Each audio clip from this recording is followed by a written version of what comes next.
মাত্র কয়েক মিনিটে ঘরে বসে যে কোনো মোবাইল থেকে আপনি জেনে নিতে পারবেন আপনার কিংবা আপনার পরিবারের সদস্যদের নাম 2026-এর ভোটার লিস্টে আছে কিনা। চলুন, প্রথমে গুগল থেকে আমি সার্চ করব সিইও ওয়েস্ট বেঙ্গল।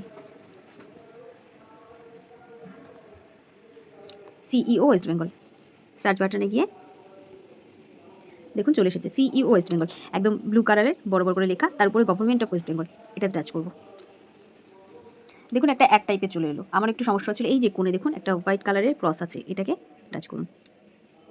এবার দেখুন এখানে আসছে যে ফাইন্ড ইউর নেম, সব করে এটাতে টাচ করবেন। সামান্য একটু সময় লাগছে,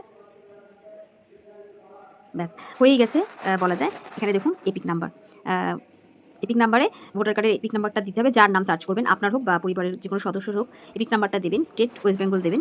এটা প্রেস করলে এই যে ওয়েস্ট বেঙ্গল আছে। আর যেটা ক্যাপচার ক্ষেত্রে যেটা হয়, অনেকেরই একটু সমস্যা হয় এইরকম সংখ্যাগুলো আসলে, মানে অ্যালফাবেট আছে, ইংলিশ লেটার আছে, তো কোনো সমস্যা নেই, পরপর আপনি এগুলো বসিয়ে দেবেন।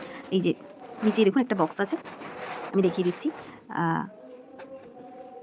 প্রথমে কি আছে, 8 আর এগুলো সব স্মল লেটারে আছে, P S Z E W.